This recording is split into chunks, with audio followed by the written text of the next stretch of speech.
Bueno, si lo vemos posible, vamos comenzando. ¿Sí? ¿Ahora sí, Sebastián? ¿Sí? Bien. Bueno, buenos días. Queremos agradecerles a todos los estudiantes de quinto año, su presencia, las profesoras, y en especial queremos agradecer la presencia de la doctora Marta Aleso. Estamos muy contentos en el Liceo Víctor Mercante, los profesores del Departamento de Lengua y Literatura, de recibir una especialista y esperamos que, bueno, que puedan disfrutar de esta presentación. Yo voy a ser muy breve porque Martina ahora va a presentar a Marta y luego la escucharemos a ella. Sí, importante, recordemos que los teléfonos tienen que estar apagados y guardados, ¿sí? Gracias, chicos. Buenos días. Bueno, reiterar el profundo agradecimiento de parte del Departamento de Lengua por la presencia de la doctora Marta Aleso y contarle a ella, antes de contarles a ustedes quién es ella, quiénes somos nosotros y qué hacemos. Recién estaba comentando, ella no sabía que este era un colegio dependiente de la Universidad Nacional de La Plata, en cuyo departamento de letras todavía tenemos la muy mala costumbre de considerar la importancia, el peso de la literatura clásica y sobre todo de la tradición clásica grecolatina. Estos chicos de quinto año están expuestos a un programa que tiene un peso muy grande de todo lo que es clásico. Tuvimos que exiliar por falta de carga horaria en quinto al pobre Sófocles, que se pasó a cuarto, pero sí leemos a Homero, la Ilíada, algunos cursos, la Odisea en otros, sí leemos a Cervantes, sí leemos a Shakespeare, para que tengas una idea de lo que hacemos. Y por otro lado, cuando hay tiempo y como en este caso cuando hay buena predisposición, organizamos este tipo de encuentro, este tipo de jornadas, con gente que trabaja en el ámbito de la literatura desde distintos ángulos. Hace unos años tuvimos un ciclo que se llamó Temporada de Lectores, en donde fueron invitados autores actuales, contemporáneos de la literatura argentina, muchos de los cuales se leen en los programas. Eso sirvió para acercar la literatura un poco más a los chicos y en este caso también desde el ángulo, por supuesto, de la investigación y de la traducción, reversionar un texto clásico. Y se está organizando también para los chicos de sexto, cuyo programa tiene carga sobre todo en literatura argentina del siglo XIX, un ciclo de charlas también con especialistas. Así que, de nuevo, gracias. Y ahora sí, para todos, ¿quién es ella y por qué está sentada acá? La doctora Aleso, Marta, para los que la conocemos desde hace tantas vidas, se recibió como profesora y licenciada en Letras en la Universidad de La Pampa, donde ejerció toda su carrera como, en principio, profesora titular regular de la Cátedra de Lengua y Culturas Griegas. Se doctoró, que eso yo no lo sabía, acá en la Universidad Nacional de La Plata, sí, con la doctora Ana María González de Tobía. Y desde entonces, y desde antes también, fue uno de los investigadores que dieron el puntapié inicial para sacar el estudio de las lenguas clásicas y de la literatura y de la cultura clásica en general del periodo clásico y empezar a estudiar a fondo el periodo alejandrino, de literatura alejandrina. De hecho, ella dirigió un montón de proyectos de investigación acá, pero participó de otros proyectos en el exterior, uno de los cuales culminó con la publicación de las obras completas de Filón de Alejandría. ¿Saben quién es? Un filósofo del periodo alejandrino, pero digo, fíjense hasta dónde ha llegado con estos estudios. Miles de cosas ha dirigido, becarios, tesistas, tanto tesis de doctorado como de maestría, ha sido miembro de tribunales académicos para la obtención de títulos de posgrado de otra gente, ha dictado seminarios de grado y de posgrado, ha sido invitada como disertante en distintos congresos y encuentros de la especialidad, tanto en la Argentina como en el exterior. Bueno, lo que hizo como autora viene publicando hace millones de años cosas que son importantísimas. No, millones en el buen sentido. Cosas que son importantísimas para la promoción del estudio de las clásicas. Fue directora, sí, y parte del equipo editorial del órgano de la Universidad Nacional de La Pampa, de promoción, ¿no?, del estudio de clásicas para toda la Argentina, la revista Circe. Soy. ¿Todavía? Sí. Bien, eso no lo sabía, pensé que ya como... No. Sí, tiene tiempo para todo, inclusive, como el tiempo le sobra, también es parte del comité organizador del 4º Congreso Internacional sobre Filón, que se va a celebrar el mes que viene, ahora. Sí, en octubre. Y ha sido secretaria, vicepresidenta y presidenta, corregime si me equivoco, sí, ¿no?, en 2 periodos consecutivos de la ADEC, la Asociación Argentina de Estudios Clásicos. Así que ya saben por qué está sentada acá en este momento, más allá de haber sido traductora de Homero, la primera traducción argentina íntegra que se realiza de la Odisea. Bueno. Los dejo con la doctora Alesso. Uy, ¿cómo respondo yo a tan tremenda presentación? Bueno, gracias Martín. Le agradezco especialmente a Inés la invitación, a todas las gestiones que hizo. Y a mí me gustaría, la verdad, que tuviéramos después una especie de intercambio, que se haga esto entretenido, que no sea un plomazo de estudios clásicos, sino que sea una cosa ágil y útil, para que me pregunten, ya que han leído algo de Ilíada y Odisea, me pregunten cosas, o sobre el tema editorial, cómo se editan los libros, cómo se hace la traducción. Yo, después de todo lo que dijo Martín, la verdad que me defino, si me preguntan mi profesión, yo soy traductora de griego antiguo. Eso es lo que soy. Yo me levanto todos los días a las 6 de la mañana y me pongo a traducir ahora la Ilíada. O sea, cuando vean la Ilíada va a ser más pesado que esto, y pesado en todo sentido. Bueno, como les decía, entonces, después me pueden preguntar y yo voy a hacer una introducción. Una introducción de rescatar aspectos que no sé, que ustedes seguramente a lo mejor conocen, pero bueno, van a tener, en todo caso, la presencia de Mamotreto. Ustedes sabrán, yo lo que ofrezco con esta traducción es una fuente, porque seguramente ustedes, acá este es mejor, me parece, ninguno de los dos se escucha bien, harán lo que se llama tradición clásica.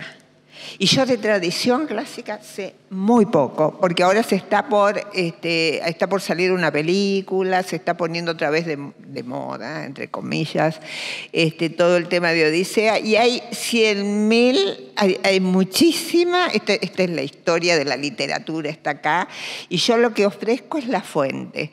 Después se verán los autores que en literatura tomaron los temas de Odisea y los recrearon, se verán las películas, se comentarán. Yo lo que traté es de hacer una cosa útil, digamos, que les sirva como fuente. ¿Quiero trabajar el tema de las sirenas? Bueno, vamos acá al canto que habla de las sirenas. ¿Quiero ver cómo es el tema de Circe? Bueno, acá está la fuente, ¿no es cierto? Para lo cual puse antes de cada canto un resumen y traté de mandar a remisiones internas, digamos, este personaje que está acá, aparece el otro canto allá, o sea, facilitar la lectura sin hacer una cosa pesada ni erudita. Algo de bibliografía hay, por si la quieren buscar, ahora en Google se encuentra todo.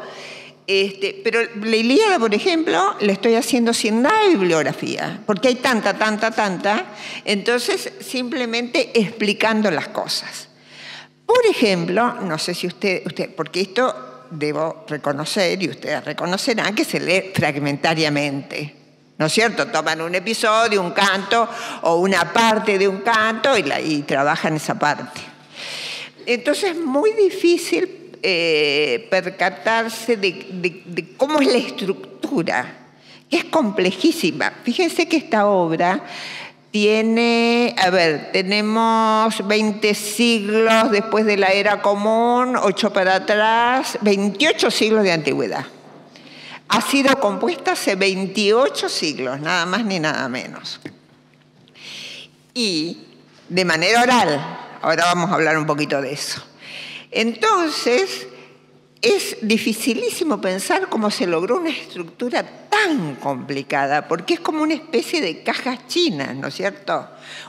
Y la parte principal, que es lo que más se conoce, que son las aventuras, las 11 aventuras de Odiseo, que cuenta con los lestrigones, con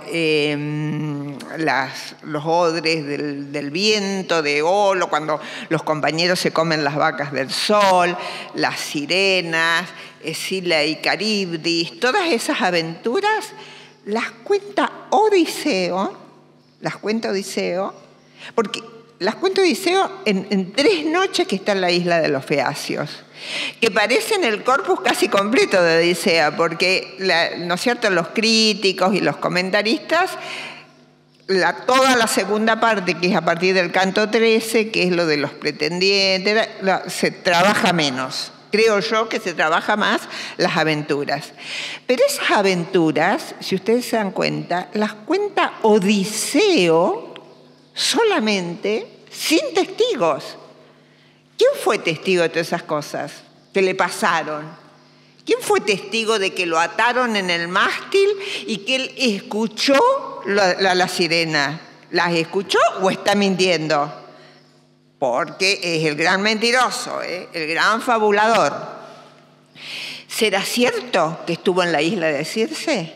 ¿Será cierto que convirtió Circe en animales a sus compañeros y después los devolvió de nuevo a su figura original, pero muchos más hermosos?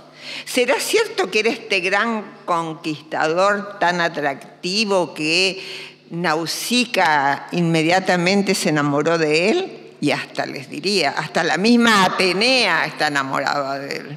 Bueno, todas estas cosas las cuenta él.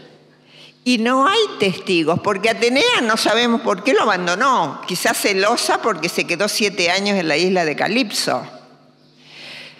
Entonces, al contarlas él, ¿qué pasa si es una gran mentira de Odiseo todo eso que cuenta? ¿Qué pasa si toda la historia... Bueno, si todas las historias, todos esos... Hola.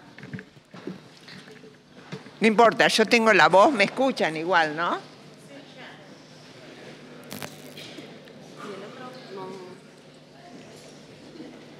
Bueno, y además, yo sigo, además, toda la Odisea, todo este libro, son 41 días nomás, 41 días. Y está como un raconto de los 20 años que está docente Odiseo, porque en realidad son 20 años, 10 años en Troya, en el sitio de Troya, y 10 años para volver. De esos 10 años, 7 años estuvo en la isla con Calipso. Y no sabemos mucho lo que pasó ahí, porque sabemos la última noche, el último día, que los dioses del Olimpo dijeron, bueno, Atenea dijo, ya es hora de que vuelva a su casa, y entonces, como 7 años es suficiente para un amor de esta naturaleza tan hermoso, pero todo tiene su tiempo, también en aquella época se ve, le dice Odiseo a Calipso, que es la ninfa más hermosa, que indudablemente es mucho en figura y en aspecto, es mucho más bella que su propia mujer, pero él quiere volver con su mujer legítima. Entonces, Calipso, y para esto los dioses mandan a Hermes para decirle, para medio obligarla a Calipso a que lo deje ir. Y Calipso se pone furiosa porque dice, los dioses tienen envidia. Y acá hay un concepto importante que no sé si, a mí me gusta como motivo literario para trabajarlo, pero no sé si se ha trabajado mucho, que es la envidia de los dioses. Los dioses tienen envidia a veces de las cosas que les pasan a los humanos. Por más que los humanos sufren, más bien sufren, especialmente en estas situaciones como fue la guerra de Troya y todo este largo periplo de regreso, también les pasan cosas que los dioses envidian. Y acá tenemos una cosa nueva para analizar dentro de las muchas que podemos analizar, que es la idea de divinidad. La idea de divinidad a mí me apasiona porque es maravilloso esta situación de que los dioses conviven con los seres humanos, se enamoran, los odian, los ayudan o les ponen trabas, pero es una idea de Dios, digo porque la palabra Dios es muy importante y nosotros tenemos la cultura judeo-cristiana de que es un Dios, una divinidad prácticamente inaccesible, ¿no es cierto?, que es eterna. Pero acá tenemos dioses inmortales, pero no eternos.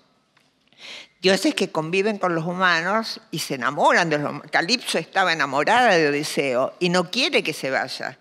Sin embargo, acepta este destino y la última noche le prepara una hermosa cena. Ella come néctar y ambrosía, que es lo que comen los dioses, y hacen el amor esa noche y después le ayuda a construir la balsa para volver. Son escenas, fíjense que las escenas de Odisea están a la altura del ser humano. ¿Qué digo con esto? Como tenemos ahora, estamos acostumbrados a una mentalidad cinematográfica, digamos, todo es como en las películas o que vemos. A veces en vez de leer mucha literatura miramos series, ¿verdad? Entonces, imaginemos que Ilíada y Odisea están filmadas, ¿no? Entonces veremos que la Ilíada está filmada como con drones, ubicados a veces desde la parte de los aqueos, que están a la orilla del mar, como sitiando Troya, y si ven la perspectiva del poeta, que es el que canta, digamos, las acciones, vamos a ver qué dice a la izquierda, a la derecha, más allá, en fin. Y si es de la parte de los troyanos, que menos espacio se les da, pero sería como que también como que se ve desde arriba. También porque hay más participación de las divinidades, ¿no es cierto? Allá está Hera y Zeus, que miran todos desde allá arriba. Prohibido tienen participar por uno y otro bando, pero de todas maneras eso no se cumple. Hera, que trata de seducir a Zeus para entretenerla y que no ayude a los troyanos, en fin. Bueno, todas esas cosas se ven desde arriba, en Ilíada. Pero en Odisea, además de que Odiseo es como un aedo, como un bardo cuando cuenta todas estas historias que yo les decía, siempre está la mirada de él. Por más que hable el poeta, sabemos lo que sufre, lo que piensa, lo que siente Odiseo. Está más a la altura del hombre, del ser humano, digamos. Por eso a mí Odisea me encanta, me gustaba cuando daba clase en la universidad. Me gustaba, o sea, la Ilíada me apasiona, no digo ahora que me estoy metiendo palabra por palabra, me apasiona, pero quiero decir que Odisea para gente joven supongo que es mucho más atractiva, porque se perciben todos los grandes miedos y las grandes ansiedades y los grandes deseos de cualquier ser humano. ¿Y qué grandes miedos y deseos tenía la gente en aquella época? Bueno, yo les diría que casi los mismos que ahora. Han variado, sí, las circunstancias, por ejemplo, de ética y moralidad, vamos a decir. ¿No es cierto? Odiseo se ofende y llora cuando le dicen mercader, comerciante, pero bueno, era honorable conseguir riquezas como un saqueador de ciudades. Esos son parámetros distintos desde el punto de vista moral. Odiseo, como les decía, es un gran mentiroso. Hoy es un disvalor, obviamente la mentira no está aceptada moralmente. Pero en aquel momento él consigue, se lo ve como muy astuto, en fin. Hay otros parámetros, es verdad. Pero también son los mismos miedos que tienen las personas, incluso en esta época de tanta comunicación. Por ejemplo, cuando en el episodio de los lotófagos, ¿qué pasa en el episodio de los lotófagos? ¿Qué propiedad tiene el loto? Que el que lo come se olvida de volver, se olvida de los seres queridos. Y eso no me digan que no es un miedo que todavía existe ahora. A ver si ese muchacho que me gusta de pronto se entretiene y me olvida. O el deseo de volver cuando se está lejos, de volver con los afectos de sangre más fuertes. Y Odiseo manifiesta continuamente ese deseo de volver a su patria, con su hijo, con su esposa, ¿no es cierto? Por más que él estuvo vagando en hermosas aventuras. Y todas estas historias, con estos deseos, con estos episodios, van tejiendo historias populares, van tejiendo historias de héroes que también tienen mucho de humanos a la manera de nuestra. ¿Y cómo se construye todo esto? Se construye de manera oral. Es medio difícil imaginar, eso seguramente ustedes lo habrán visto en la clase, que esto no está por escrito. Es una cultura ágrafa, todavía no se inventó la escritura. Entonces, todo este entretejido de historias se tiene que expresar. El aedo, bueno, ustedes después me dirán, quizá cuando tengamos un intercambio, ¿qué es un aedo? ¿Qué es un bardo? Es alguien inspirado por la musa, otro tipo de divinidad, que puede decir espontáneamente o relativamente, de manera espontánea, una larga tirada de versos, de 100 versos. ¿Qué sucede? Que en toda la historia de la humanidad a los seres humanos nos gustó ¿qué? Escuchar historias. Si ahora nos gusta mirar series, antes les gustaba escuchar una historia.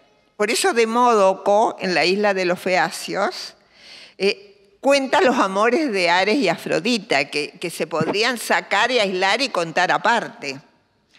O todo el viaje de Telémaco. Ustedes saben que los 4 primeros cantos son la telemaquía, que es Telémaco va en busca del padre, ¿no es cierto? Que es un viaje iniciático. Que Telémaco está en la isla de Ítaca y no sabe qué hacer, que su padre no vuelve. Que no sabe qué hacer, que están los pretendientes de la madre ahí comiéndose todo el poco ganado que tiene.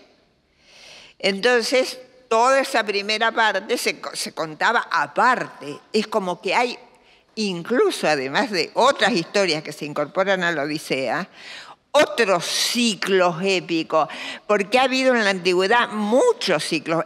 Permaneció Ilíada y Odisea porque, no sé, a lo mejor fueron los más importantes, más del gusto del público, pero está todo el ciclo épico de Edipo, que queda en la tragedia, pero tuvo sus antecedentes en la épica, tuvo su propia épica. Estuvo el ciclo de los argonautas, que van en busca del vellocino de oro, eso corresponde a Medea, ¿no es cierto? Jasón, que se sirve de Medea para obtener el vellocino de oro, que después van a Corinto y Jasón se quiere casar. Todo eso es otro ciclo, ¿no es cierto? Está, no sé, la centauromaquia, que son los lapitas con los centauros luchando. O sea, hay un montón de otras historias, no solamente historias aisladas, sino ciclos épicos completos, que acá se asoman, digamos, ¿no? Aparte del ciclo épico que de los Atridas. Atridas se llama porque es de Menelao y Agamenón, que eran hijos de Atreo. Pero además, esto era mucho más inmenso y se fueron eligiendo ciertas partes. Por ejemplo, las partes que se consideraron después más canónicas y más presentables desde el punto de vista ético. Por ejemplo, la fidelidad de Penélope. La fidelidad de Penélope en otras historias más picarescas, con más sal y pimienta, digamos, no era tan fiel, porque Penélope es la fiel por antonomasia, ¿no es cierto? Usted dice Penélope, hasta la canción de Serrat, uno dice Penélope y es la fidelidad total absoluta. Pero por indicios que hay acá, por ejemplo, Telema con la telemaquía dice, cuando va en busca del padre, que va a Pilo y Esparta, dice, bueno, por tu apostura, le dice, eres hijo de Odiseo. Dice, bueno, mi madre dice que soy hijo de Odiseo, pero yo no lo sé. Y había otras historias, en realidad se filtra acá cosas, porque vieron que, se habrán fijado que Penélope siempre aparece con las dos siervas, ¿no? O sea, que custodian, digamos, su buen proceder como señora de la casa. Pero por ahí, en algunas circunstancias, algún pretendiente dice, pero nos diste a cada uno en privado, cuando estuvimos a cada uno, le dicen a privado, esperanzas de que nos íbamos a casar. Para lo cual los pretendientes le dan joyas y oro y demás. O sea, no es gratuito totalmente esto tampoco. Entonces, la fidelidad de Penélope en otros cantos más picarescos, claro, 20 años sola en Ítaca, por ahí, digamos, rodeada de muchachos muy agradables, y jóvenes, a lo mejor habría caído alguna vez en la tentación, no lo sabemos porque tenemos el texto canónico. Ahora bien, ¿cómo se compone esto? Se compone por el repetir y por repetir, y ir sacando las partes menos importantes o que menos interesaban al público, porque la Edo va, ¿cuándo se canta esto? Cuando la Edo va, hay una fiesta, hay un banquete seguramente, y quiere quedar bien con el señor de la casa, entonces el Aedo canta y mete por allí en su canto algún ancestro, algún antepasado del señor de la casa, porque así va a obtener también una mejor recompensa, ¿no es cierto? Bueno, entonces, esta composición oral, que nos parece hoy impensable, se produjo hasta producir, bueno, los 24 cantos de Odisea y los 24 cantos de Ilíada. Entonces yo hago la gran pregunta, ¿Homero existió?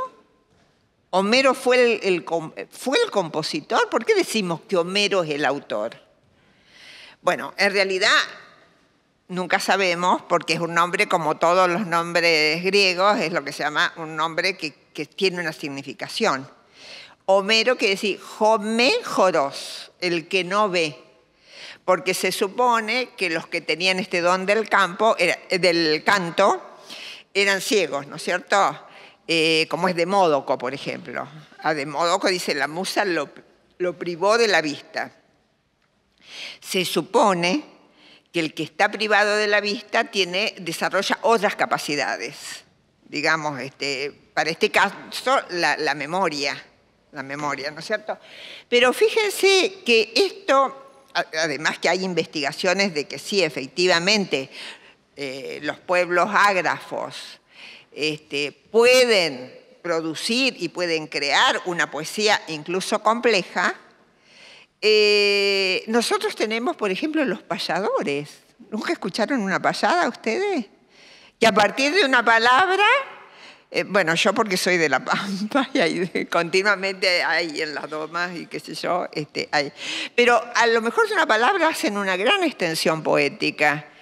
Y hasta me he encontrado en el subte en Buenos Aires que hay chicos que piden una palabra al público y dicen una palabra y van haciendo rimar, y hablan de política especialmente, qué sé yo, y se hacen un poema, pero qué sé yo, de 30, 40 versos, espontáneamente a partir de las palabras que hace el público. Eso cada vez lo veo con más frecuencia en el subte de Buenos Aires. Quiere decir que esa capacidad de crear de manera más o menos espontánea, esto tiene sus ardides y no es tan espontáneo, no es tan espontáneo.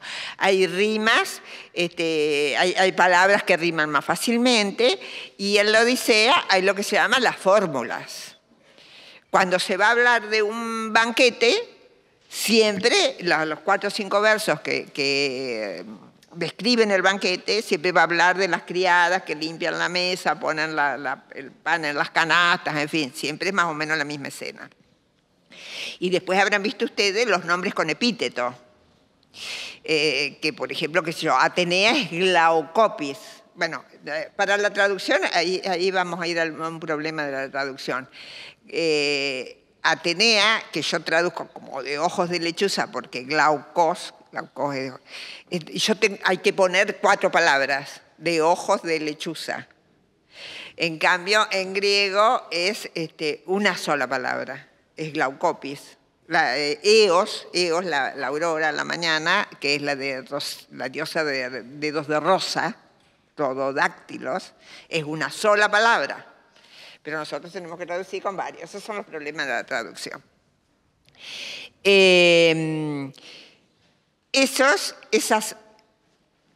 ¿Qué significa una fórmula? Que siempre ese epíteto va a estar ubicado en el mismo lugar del hexámetro. Entonces ya el Edo ahí tiene un artilugio, una manera de ir componiendo, siempre poniendo la palabra en el mismo lugar del verso. O sea, si bien es una capacidad que significa talento, el Aedo no inspirado por la musa, no sé, no creemos nosotros ahora en una musa, ellos sí, pero sí tiene una capacidad, pero también tiene ciertos mecanismos que le dan la posibilidad de crear entre comillas, porque nunca es una creación desde cero, digamos, la poesía. Bueno, como les digo, me gustaría que hiciéramos un intercambio, pero yo antes voy a hablar un poquito de 2 temas que me gustaría plantear, que son las mujeres que aparecen y el tema del patriarcado, tan debatido y comentado en estos últimos tiempos. Las mujeres no son mujeres estereotípicas, a lo mejor fueron con el tiempo, pero son diversas y muy polifacéticas, con muchas aristas, mujeres, digo mujeres porque son las más ricas en cuanto a personalidad, de las cuales la más rica es Penélope, diría yo. Pero, por ejemplo, son muy distintas en el sentido Circe, Calipso, Nausicaa, Circe. Circe proviene también de otras sagas, de otros cantos épicos, pero Circe es una mujer autónoma, vive en una isla donde viven nada más que mujeres, que también tenemos las Amazonas, por otro lado, en otra épica, ¿no? Pero Circe vive son las mujeres, pero no es que como las amazonas que se relacionan con hombres solamente para tener hijos, porque los necesitan para tener hijos. Circe usa a los hombres para placer. Y después, bueno, los cuelga en el jardín. Lo usa un año y lo cuelga en el jardín. Bueno, con Odiseo no. Porque, bueno, también las mujeres se enamoran de Odiseo. ¿Qué quiere que les diga? Odiseo le habían dicho todos sus compañeros, por favor, a la isla de Circe, no te acerques. ¿Qué hizo Odiseo? Fue a la isla de Circe. La ve cantando, bueno, ella indudablemente tiene que ser muy bella, y se da, bueno, Hermes, que suele aparecer en estas circunstancias, le da como una especie, le da la moli, que es una especie de antídoto, ¿no es cierto? No me salía la palabra antídoto. Es una especie de antídoto para que no caiga Odiseo bajo los encantos de Circe, aunque Odiseo tenía muchas ganas de caer bajo los encantos de Circe. Después no sabemos qué pasa con la moli, porque me parece que Odiseo no lo usó mucho, pero es una flor muy blanca, con la raíz muy negra, bueno, en fin. La cuestión que se queda ahí un año, también sus compañeros, todas mujeres, como digo, y Circe mismo dice al año, bueno, esto terminó. Y tiene también, es maga, se sirve de fármacos, de fármaca, de drogas, ella es una especialista en mezclar estas drogas que convierten en animales a los hombres. Que ustedes saben, un fármaco es en una medida justa, cura, es la droga que cura, pero bueno, también hace mucho daño si se la toma en exceso o mal. Y después le dice, en realidad, después de ahí, de la isla de Circe, Odiseo va a ir al Hades, va a descender a los infiernos, para ver cómo volver, para preguntarle a Tiresias cómo volver, pero en realidad Circe concentradamente le dice cómo va a ser para volver, ¿no es cierto? Que pasará por las sirenas, en fin, le explica. Entonces Circe es una personalidad autosuficiente, empoderada, se dice ahora, empoderada, que no es así Nausicaa, por ejemplo. Nausicaa es otra niña que se enamora de Odiseo, que es una niña que está buscando marido. Y efectivamente va Odiseo a la isla de los Feacios y ahí hay certámenes donde él se luce y el premio sería la princesa, que es Nausicaa, que es una niña que, bueno, está buscando marido, justamente. Nada más que él no puede casarse porque tiene su mujer legítima. Y otra, Calipso, que es... Que vive en lo que se llama el locus amoenus, que va a ser sitios, tenemos en la Odisea esos espacios idílicos que después van a pasar especialmente a la poesía bucólica. Es que acá está el antecedente de toda la literatura posterior. Perdonen la jactancia, pero es así, ¿no es cierto? El locus amoenus está en la isla de Calipso, donde todo es agua que cae, vegetación, aroma de... Todo es maravilloso, pero Odiseo finalmente se aburre y vuelve. Bueno, entonces, este tipo toda la tipología de mujeres, algunas, digamos, con más personalidad, o como veríamos hoy, con más personalidad, todas tienen una fuerte personalidad, que están como en una situación de sedentarismo, como si ubicadas en un lugar. El héroe, el varón masculino, es el que hace su periplo, el que se mueve por estos distintos espacios. La mujer está siempre más en el endon, ¿no es cierto? Está generalmente con labores, hasta la misma Helena de Troya. Fíjese todo lo que hizo pasar a los aqueos Helena de Troya, y acá la Odisea la vemos, volvió a estar en Esparta tranquilamente con su esposo, Menelao, y está tejiendo con sus criadas, que vuelve al endon. Y esto es lo que se llama el sistema patriarcal. Quiero aclararlo porque a veces se habla con una cierta liviandad. A ver, si el sistema patriarcal duró 30 siglos, por decir poco, algo habrá tenido de protector a la situación social. Son sociedades donde la organización de loicos, digo eloicos porque es la palabra que más cuadra a una organización, es una organización social mucho más amplia que el hogar o la casa.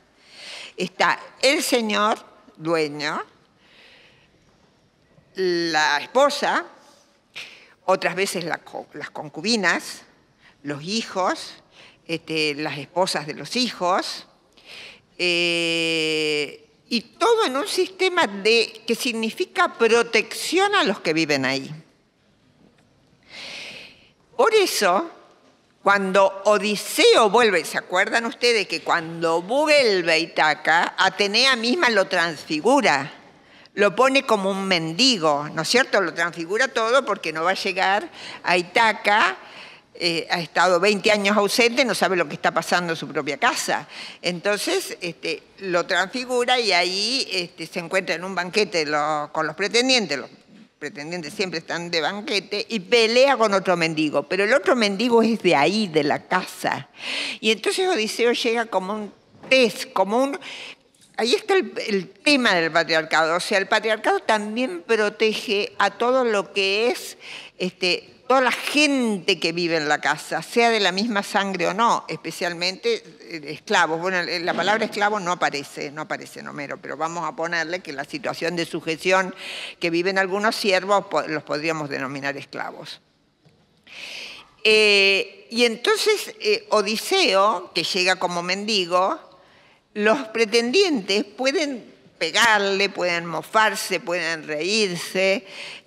Tal es así que le dice, mira, te daríamos una pala para trabajar. Miren si será vieja esta historia, pero seguro que no vas a trabajar porque agarrar la pala no va a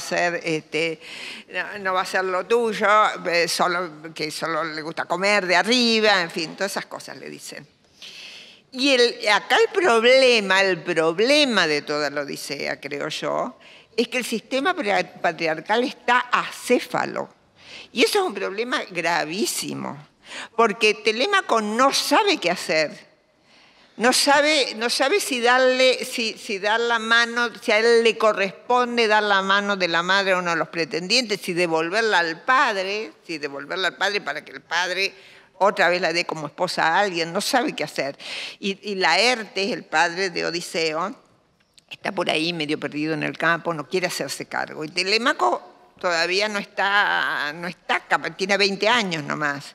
Por eso hace este viaje iniciático, digamos, este viaje en busca del padre, en busca de Cleos, porque acá hay un concepto también importante que les pido que se fijen cuando ven la Odisea. ¿Qué es el Cleos? Fíjese que es un concepto que yo después encontré en Lacan. Yo dije, pero si esto es el Cleos, cuando una vez me explicaron Lacan. Los héroes, no los héroes, todos los personajes de la épica, lo que quieren es un reconocimiento.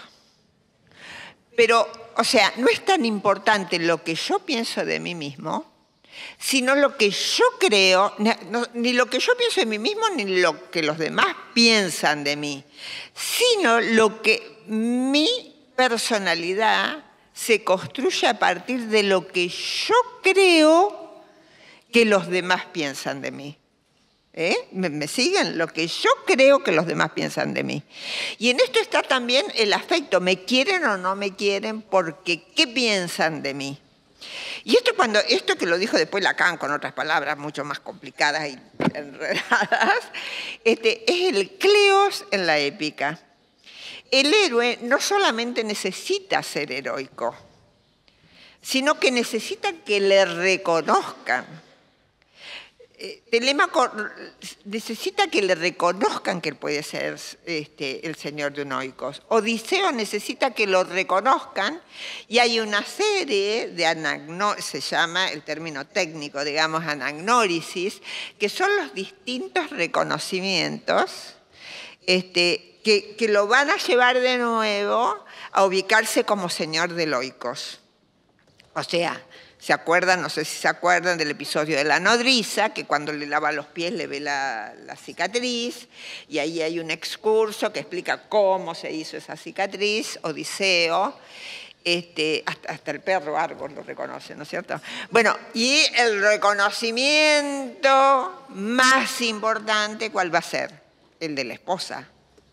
Que todo bien con estar, o sea, muy bien esperando a su esposo legítimo que volviera perfectamente y organizar, pero una vez que se encuentra con ese viejo todo un poco maltrecho, que es el mendigo, que dice que es Odiseo, no que dice que es Odiseo, venció en el certamen del arco, fue el único que pudo tensar el arco de Odiseo y ganarle a todos los pretendientes.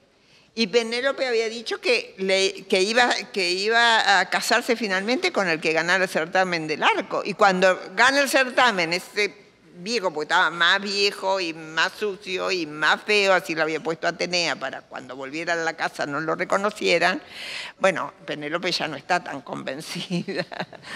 Entonces, y después por más que Atenea lo rejuvenece y le pone el pelo como narcisos, ¿no? Yo me lo imagino con como narcisos. Los narcisos son blancos, ¿no? Pero se supone que tiene el pelo negro. Bueno, dice, el cabello como narcisos.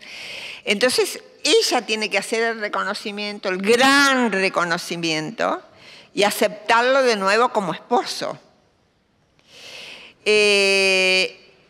Y no está muy entusiasta esta mujer. Bueno, y Telémaco le dice, tienes hierro en el pecho, tu pecho es de hierro porque no aceptas, él quiere ser el elemento de unión entre el padre y la madre otra vez. Entonces, Penélope, que es más astuta si se quiere que Odiseo, o tanto, lo lleva al tálamo, que sería donde está su lecho nupcial, de cuando se casó. Y el tálamo son habitaciones cerradas, ¿no es cierto? Que no solamente estaba donde dormían las mujeres, especialmente las mujeres nobles, digamos, sino también a veces había vino, aceite, todas las cosas preciadas porque estaba bajo llave, y las armas, todo estaba ahí metido.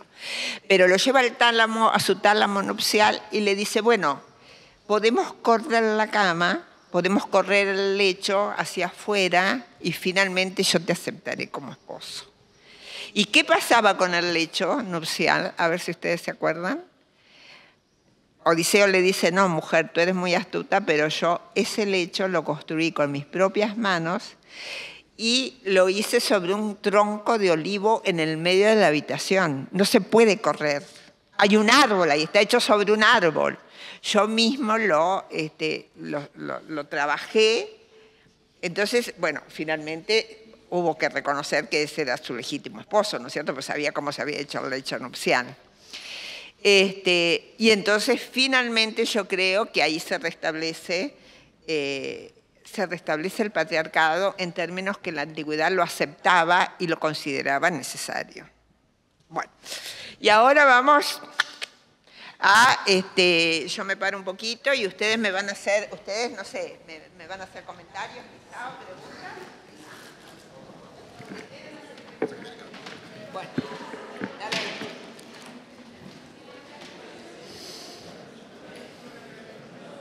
Hola. Y hoy andaban. ¿Acá hay una pregunta? ¿Tiene una pregunta? Bien. Hola. Sí. Hola, sí. ¿Cuánto 11:30. ¿Media hora? No, un poquito más.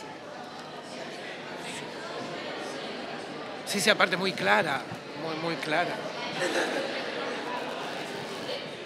A ver, niña.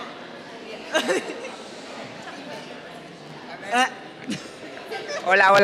Hola. Dime, a No ver. sé si se... Que la niña va a hacer una preguntita. ¿Quieres pasar acá? ¿Les das una casa? No, aquí estoy bien. Bueno, dale, a ver.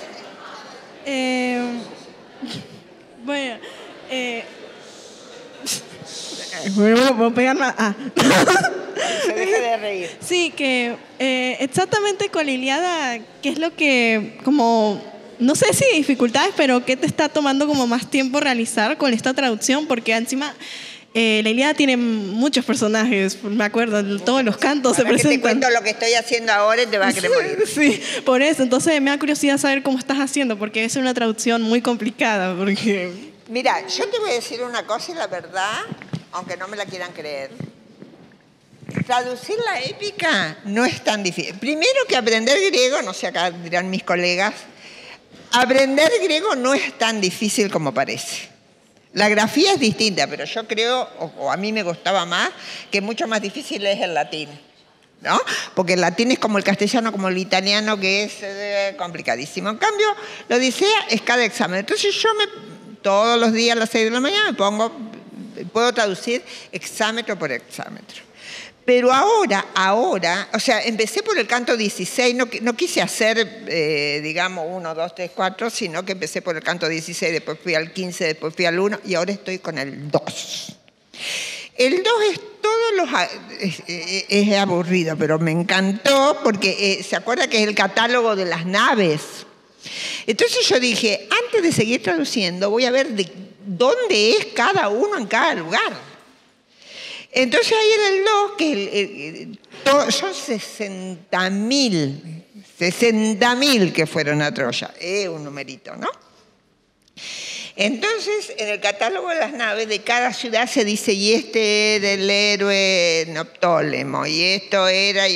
Entonces hay distintos lugares donde, obviamente, son Pausanias, otros geógrafos griegos que te dicen, este lugar estaba en Tesalia, suponete. Entonces yo estoy ubicando ahora de dónde es cada héroe de cada lugar. Pero bueno, Ilíada y Odisea son muy distintos, ¿viste? Porque Aquiles no es un héroe como Odiseo. Aquiles, ahí sí que funciona el Cleos. A Aquiles le tienen que reconocer que él es el mejor. Y si no, que se mueran todos y se queden encerrados en la tienda y no va a ningún lado. Es terrible lo que hace Aquiles y todos alrededor lo que están haciendo. Y entonces yo, ahora que lo estoy traduciendo, por ejemplo, traducir es una tarea maravillosa. Porque te metes como, no digo como, traducir en cualquier lengua, del inglés, porque te metes en cada palabra que el autor hizo. Es como si estuvieras reproduciendo el acto de creación. Y ahora que estoy traduciendo la Ilíada, me doy cuenta, por ejemplo, Agamenón, que es el rey de reyes, cómo se fluctúa el poeta entre denostarlo, entre decir que porque tiene más dinero se ha apropiado de más bienes en los saqueos anteriores a Troya, antes de llegar a Troya, y cómo cambia de opinión, miente. O sea, estoy viendo en Agamenón, por ejemplo, cosa que no había visto leyéndolo en español antes, todas las complicaciones que tiene este personaje, mucho más que Menelao, por ejemplo, ¿no? Agamenón es un tema complicadísimo y no siempre el poeta lo rehabilita, muchas veces lo deja muy mal parado, ¿no? Entonces, la traducción es todo un acto de recreación. Y una vez me dijo un alumno, y yo me quedé pensando, digo, tiene razón. Me dice, fíjate que los grandes escritores en español y los argentinos, dice, los grandes escritores han empezado traduciendo. Cortázar, Piglia, bueno, hay un Borges. Si ustedes quieren escribir, porque seguramente escriben, decime si no, ¿viste? Bueno, si ustedes quieren escribir y escribir bien, empiecen por traducir un buen autor, ¿no es cierto? Un autor consagrado. Y esto, porque la escritura no es solamente la inspiración y yo voy a poner mis sentimientos en una poesía, no es así. Lo que yo escribo, tengo que estar pensando en el otro, en el receptor, tiene que tener una cadencia, tiene que leerlo 10 veces en voz alta. No porque yo tengo un sentimiento profundo lo voy a poner en 2 versos y el otro lo va a percibir de la misma manera. Todos tenemos sentimientos profundos. A ver, no es esa la cuestión. Sino que escribir es un ejercicio. Escribir es una artesanía. Así como el carpintero te hace cosas maravillosas que yo nunca sabría hacer, bueno, el escritor es un artesano. Fíjense, yo les voy a contar una experiencia que tuve hace poco. Y ustedes a lo mejor lo van a entender porque leyeron la novela. Vieron que hay una novela que se distribuyó, parece, en las escuelas de la provincia de Buenos Aires, que es Come Tierra. Bueno, me decía, ay, es una novela horrible, no sé. Yo me puse a leerlo. Cuando me puse a leerlo, digo, esta mujer, sin saber nada, esta mujer ha estado trabajando con los clásicos. Esta mujer sabe tragedia griega. Después me puse, porque es fuerte la novela, porque es de la marginalidad del conurbano de la provincia de Buenos Aires. Y después entonces me puse a averiguar y había estudiado con Victoria Juliá, que es muy conocida, una helenista muy conocida, y había estado, a pesar de la marginalidad que expresa en su contenido, había estado haciendo lo que se llama clínica, que es ir a talleres que te ayudan a ver cómo tenés que escribir, cómo tenés que escucharte, cómo tenés que trabajar. Y entonces, a veces no importa el tema. Fíjense que Cortázar tiene un cuento que es un hombre sacándose el pullover, todo el cuento, ¿no es cierto? Que no se culpa a nadie de mi muerte. Bueno, sino cómo lo expresan mediante la escritura. Entonces, el ejercicio de traducción es muy importante para quienes quieren escribir y quieren iniciarse y ser buenos escritores, porque escribe cualquiera, pero buenos escritores hay muy pocos, ¿no es cierto?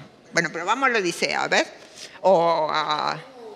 A ver, dale, dime. ¿Por cuál empieza? Ahí está. ¿Cuánto tiempo te lleva traducir un canto? Traducir la historia. ¿Te ayuda a comprenderla mejor o de una forma distinta que no habías pensado antes? Exacto, sí. Me ayuda a comprenderla de una forma distinta, eso absolutamente. ¿Y cuánto me lleva un canto? Me lleva mucho tiempo. Me lleva mucho tiempo porque esto no es un trabajo tengo que terminarlo pronto. ¿Se imaginan con todo el catálogo de las naves de la Ilíada? Hace rato que estoy. Me lleva, por decirle, 4 o 5 meses. Pero yo cuando hice este trabajo, ahora que estoy retirada, digamos, no tengo que dar clase, tengo como... bueno, ese es otro trabajo, el trabajo de la escritura. El trabajo de la escritura es todos los días estar trabajando, no que lo voy a hacer en los momentos libres, imposible. Entonces yo me levanto tipo 6 de la mañana y hasta las 9:10 hago el trabajo de Ilíada. Y después, bueno, hago todas las otras cosas de la vida. Pero quiero decir, cuando yo hice la Odisea, a veces tenía que dejarla durante meses porque tenía otras... tenía que dar clase, tenía 3 hijos, las cosas de la vida también me exigían mucho. Entonces esto lo fui traduciendo con el tiempo, de a poco, me llevó muchísimo tiempo. Y después yo lo había entregado a la editorial, que estuvieron como 4 años para sacarlo, porque esa es otra cosa. Todo el tema editorial es como caro y complicado. Y hay un montón de gente que trabaja con eso. Los que editan, los que acomodan los textos, bueno, no siempre es tan fácil publicar. Se publican montones de libros, pero no es tan fácil publicar. Es todo otro trabajo distinto que se hace en la editorial. Y con Coligüe yo tenía el contrato desde hace rato para hacer Ilíada y Odisea, y bueno, hay otros que han traducido las tragedias. Bueno, Coligüe ha hecho una obra muy importante de difusión, publicando en papel, todavía sigue publicando los clásicos, porque no es una cosa que dé mucho dinero, digamos, ¿no? Bueno, otra preguntita, a ver. No sé si respondí tampoco. ¿Qué dificultades tuviste al traducir el texto? ¿Qué dificultades tuviste al traducir el texto? Bueno, dificultades sí. Yo quería traducir una palabra en griego, una palabra en castellano, para empezar, porque vieron que es hexámetro y hexámetro, pero la principal dificultad es que no se puede. Y por ejemplo, la primera línea, que dice, háblame musa del varón, ustedes leen, del varón de muchos ardides, de muchas personas, y yo quería, y es polítropos en griego, polítropos, poli es mucho. Tropos es carácter o yo le puse polifacético. Polifacético me venía justito, era una sola palabra. Y ya el corrector de la editorial me dijo, polifacético queda horrible, sacarlo, poner otra cosa.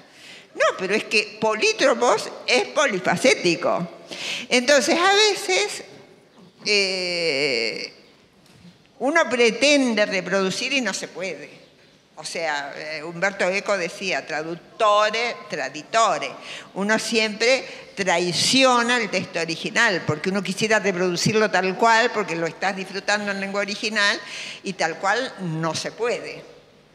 Esa es la principal. Y esto que les decía yo recién, que en los epítetos son una sola palabra en griego, y nosotros tenemos que poner 3 o 4. Y entonces lo que pasa es que el hexámetro son 6 metros justamente. A veces, ¿cómo decir? Lo que yo veo incluso visualmente es que a veces un verso me queda cortito y otro más largo, y no hay manera de acomodarlo que hacerlo parejo, digamos, ¿viste? Hacerlo, sí, igual. Pero no tiene para mí no tiene grandes dificultades. Bueno, claro que Homero. Y eso que tampoco también es un lenguaje convencional, ojo, porque no es de un lugar de Grecia. Martina adujo que comentó que yo estoy dirigiendo un equipo que traduce Filón de Alejandría. Filón de Alejandría es el siglo I. Y lo estudiamos, lo publicamos, 8 volúmenes, así que ha sido un trabajito. Me estoy haciendo el 8 y ya terminamos, para una editorial de Madrid, de España, que es Editorial Trota. Filón de Alejandría es un judío que al tener formación griega, helénica, platónica, toma, digamos, todo el judaísmo y lo vuelca hacia Occidente, y es el inicio del cristianismo, digamos, es así, está ahí el inicio del cristianismo sin haber conocido a Cristo, digamos, bueno, esas cosas. Por eso ahora está también difundiéndose bastante. Pero es otro ejercicio porque tiene mucho esto no tiene filosofía. Con Filón de Alejandría yo tengo que saber un poco de terminología platónica, terminología aristotélica, hay toda una traducción, porque hay una tradición también en la traducción de ciertos términos, ¿no es cierto? De Platón yo no puedo traducir cualquier cosa. Ya está estandarizado qué palabra traduce tal palabra en griego. Es otro tipo de ejercicio. Entonces, la fuente también cambia la perspectiva. Ahora, ¿saben la cantidad de cosas que se aprenden traduciendo? Bien, porque uno es infinito, digamos, porque uno no traduce servilmente y nada, palabra por palabra y ya está, sino que uno va a buscar el significado de las cosas, va a buscar las historias, los nombres propios, todo. Yo se los aconsejo, chicos, no sé cuál será su interés en la vida. Para empezar, les digo que como tienen toda la vida por delante, como decimos la gente mayor, tienen que buscar en la vida una cosa que les apasione. No se puede hacer otra cosa. Si da dinero o no da dinero, no se fije, porque cuando yo tenía 20 años y me gustaba el griego, no pensaba que me iba a ganar la vida traduciendo griego. Y acá estoy, me gané la vida traduciendo griego. Entonces, hay que buscar una cosa que les apasione. Y esa cosa, aunque sea difícil, aunque sea tocar la guitarra, aunque sea, no sé, lo que les guste, se van a dedicar con gusto todos los días de su vida. Y es lo que hago yo, digamos, ¿no? Me gusta eso y me gusta eso, no sé. También soy inútil para un montón de otras cosas, esa también es verdad.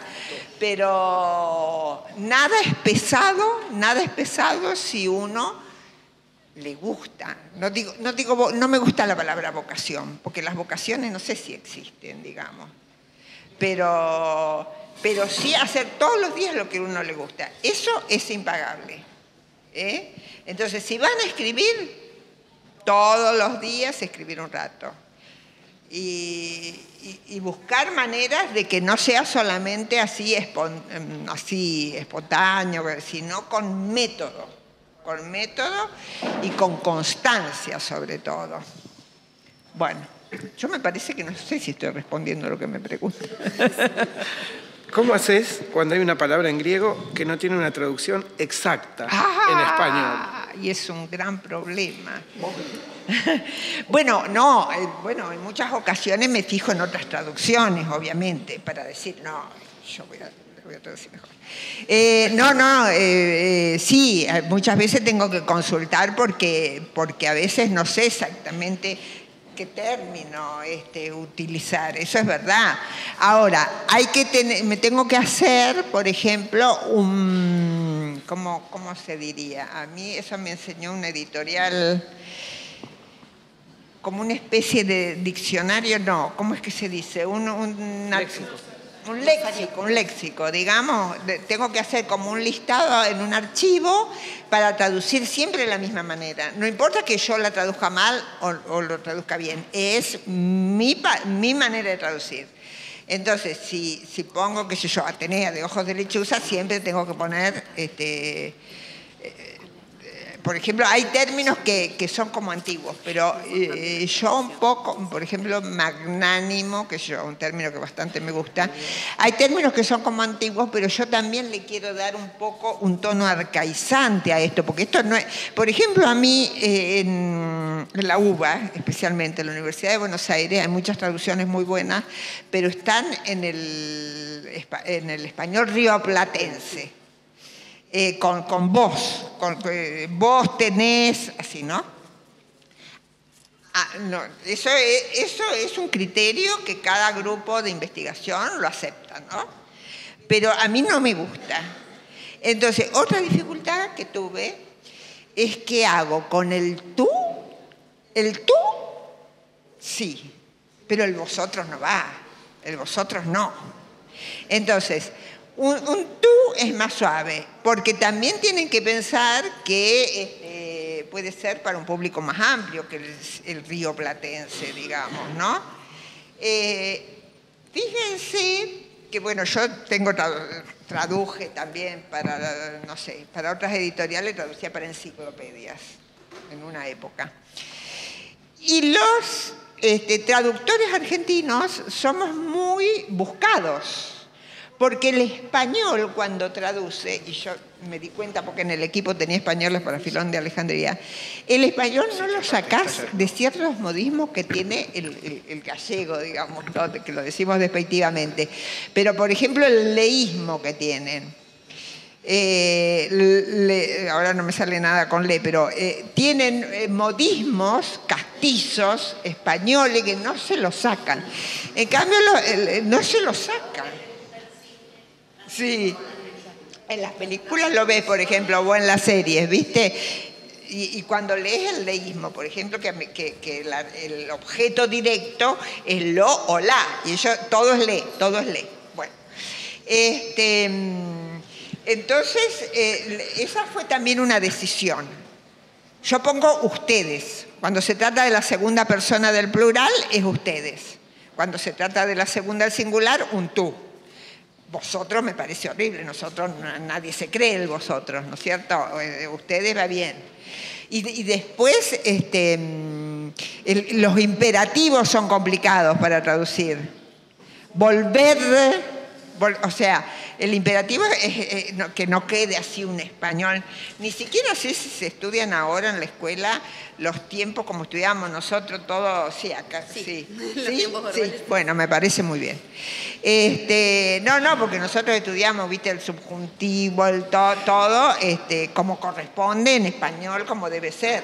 Y después usábamos el español rioplatense, pero a veces la traducción no podés usar un vosotros, no. Esas son opciones y hay que escribírselas en un archivo para hacer siempre igual, ¿no? Porque si tardan mucho tiempo, si es una obra muy larga, uno se olvida cómo tradujo un término. Entonces tenés que tener un vocabulario, un léxico, algo para ir ahí después y acordarte cómo lo tradujiste, ¿no? Sí. Sí. Allá hay alguien levantando la mano. A ver, niña, dime.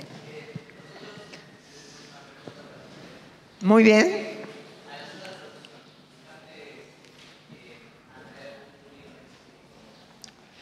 Si pensé en un público específico, no. ¿Atraer? No, no entiendo. No. ¿Cuál fue mi intención al traducir? No, el receptor implícito que le llaman, o el lector implícito que tienen todos los escritores, no. Mi intención, como di clase y doy clase primero, segundo, siempre eran las materias básicas, introductorias, digamos.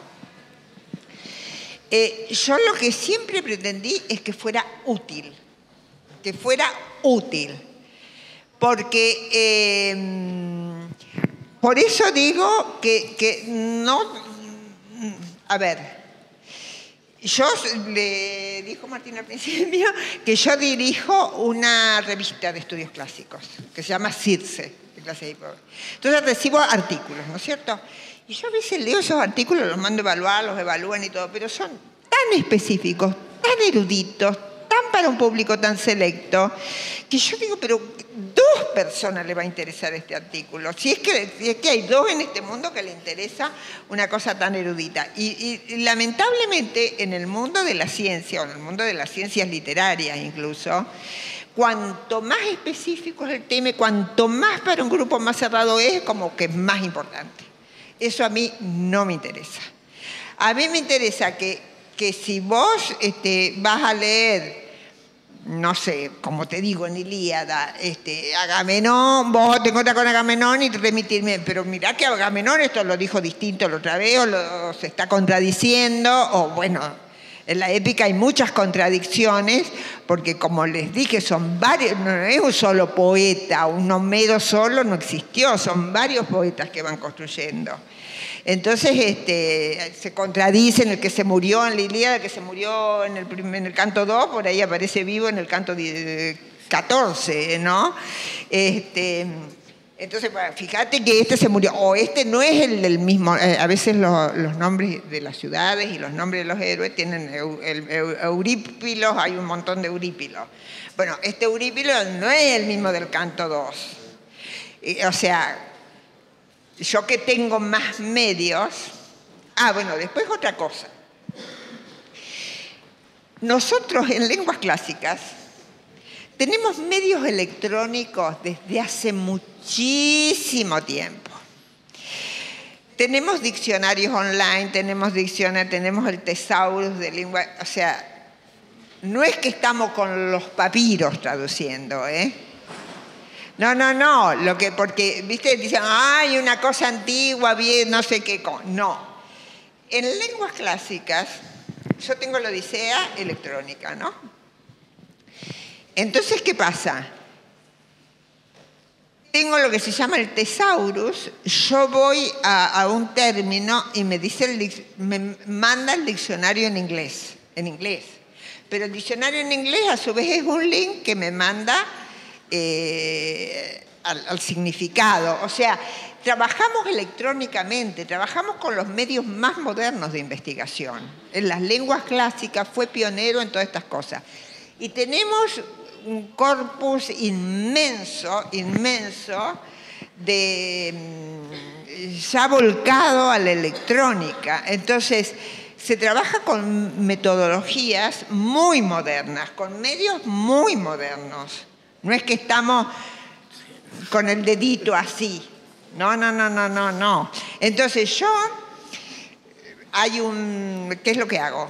No, o sea, no es que yo me acuerde o sepa todos los Eurípidos donde aparecieron. Yo pongo un search, la palabra Eurípido, ¿no? Y me sale, medio segundo, todos los lugares en que aparece. Y, claro, es todo muy rápido, todo muy rápido. Entonces, con todos estos medios... aclaro porque no sé si saben que nosotros trabajamos con el Telegea, que trabajamos que yo hace 20, 25 años, no sé, 30 quizás. Ya con medios electrónicos que agilizan muchísimo todo este tipo de búsquedas.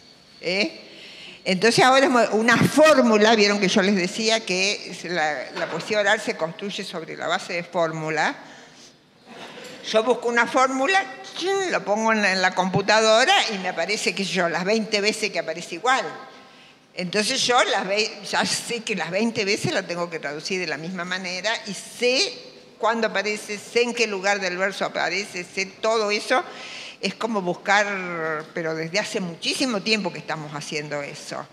O sea, usamos medios electrónicos continuamente, sí, métodos muy modernos, sí. Con esta imagen tan clara del trabajo Sí. que usted realiza, de lo que implica la traducción de estos textos, creo que podemos agradecer. Tenemos los tiempos de la escuela y estamos un poco atados. No, yo les agradezco a ustedes, lo disfruté, espero que no se me haya dormido parte del auditorio. Bueno, muchísimas gracias, ¿eh?